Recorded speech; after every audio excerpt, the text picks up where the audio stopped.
Hey guys, welcome back to the channel. We are back on third gen content. Let me zoom out a little bit. Third gen content. We are doing a fuel bowl delete on this. So if you've seen our other videos, of course, we already have the fast lift system, and this just cleans your bay up a little bit. I was able to purchase this from eBay for 63 bucks shipped to my door, which Felice, I think, wanted about 90 bucks. So definitely pretty good upgrade. Let me show you where the factory fuel bowl is. Back there, obviously you can see the blue line, which is for the lift pump, but that's what we're gonna be getting into. All right, so I'm gonna try to do my best to get in here. It does say to remove the intake horn. We're not going to do that. We're gonna try to work around there.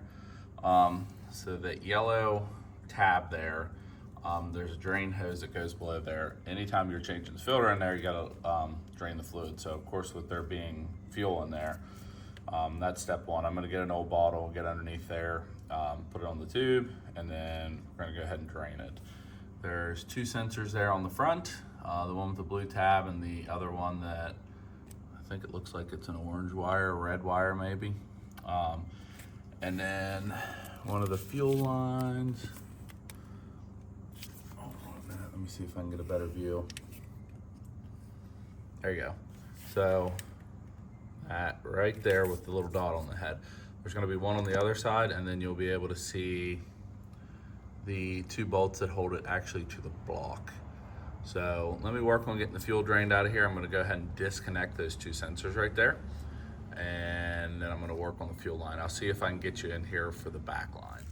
Okay, so this is another reason why I'm glad that this is going away. At the bottom of the fuel drain, there's usually a rubber hose, and I guess with the fuel eventually deteriorates it and just age from the, it being 20 years old and probably heat cycles. Mine broke off, so it's pissing fuel everywhere. So anyway, you're gonna need two tools. Let me get up on the top side creeper. You're gonna need two tools. So let me see if I can get in here.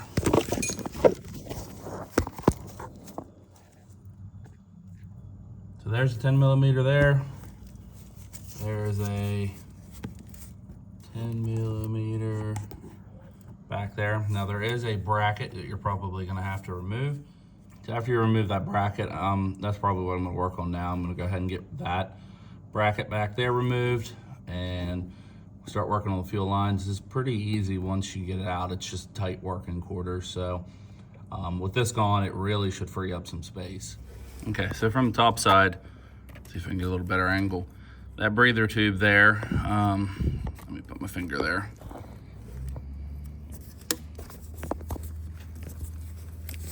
Oh, sorry.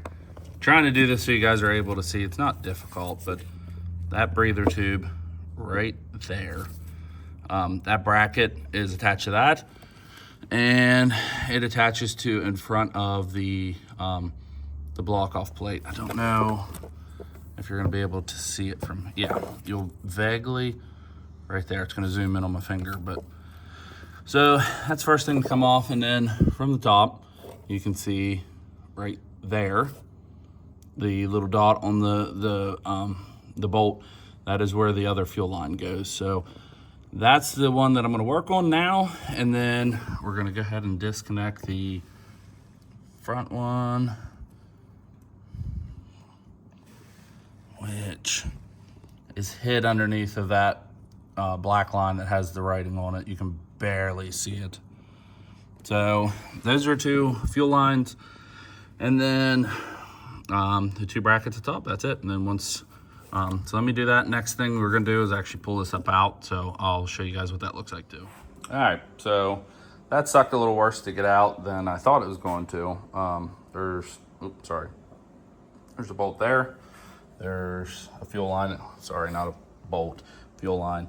There's a fuel line here and one back here. So there's also a bracket. I'll have to see if I can figure out what size that one is. This bolt on the bottom is a 10 millimeter, and then you have to, of course, move the dipstick. So you are able to get this out without pulling the intake horn. but it might have been a little bit easier. I don't know. I'll show you how mine came out. I pretty much went down right through there. Go down as low as you can. You are gonna get fuel in your engine bay, it is what it is, but that's how mine came out. So now we're gonna go ahead and pull the sensor out of the other one and work on getting that installed. I should also mention the reason I undid the bottom bolt, this one goes to the very, very bottom on there.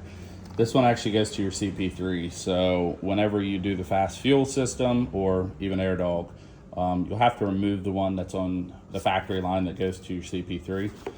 So there's another line that came out. Let me work on removing this here. I'm probably just gonna use a pair of pliers, or not pliers, a wrench. Looks like a 15 maybe. I'll find out exactly, and then we're gonna transfer that to the bottom of there.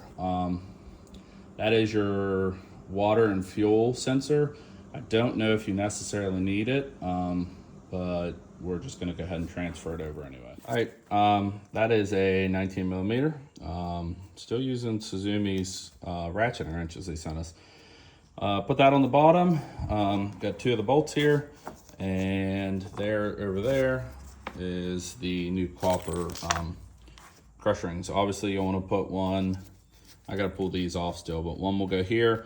Fuel line will go around where the hole is. There will be another crush ring that goes up against the bracket like that. So I'm going to get those out, and we're going to get this installed and get the last one connected. I don't know what that sensor does. That one's probably, of course, going to stay unplugged. And there is still the factory, I believe it's the factory line coming from the lift.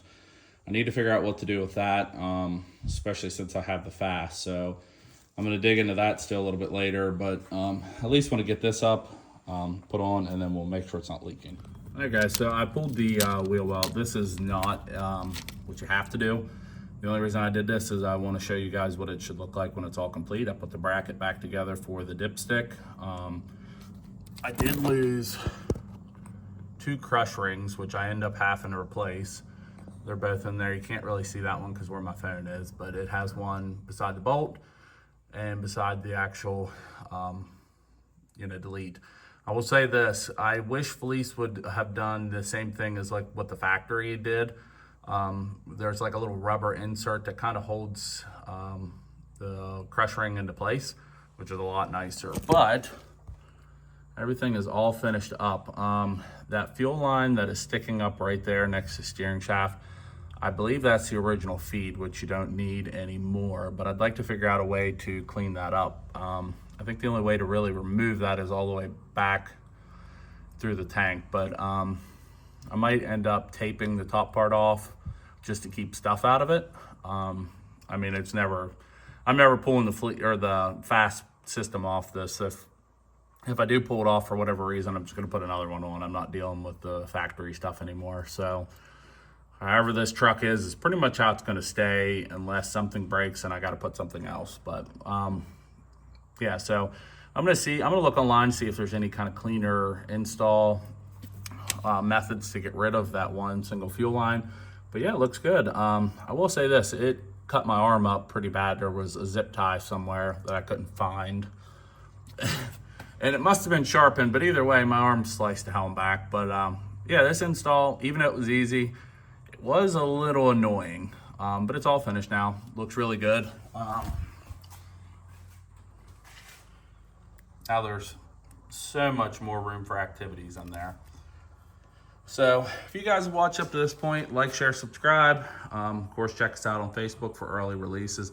We have a lot of new sponsors coming to the channel. Hopefully we get some for the XJ. I think that would be kind of a cool thing to do.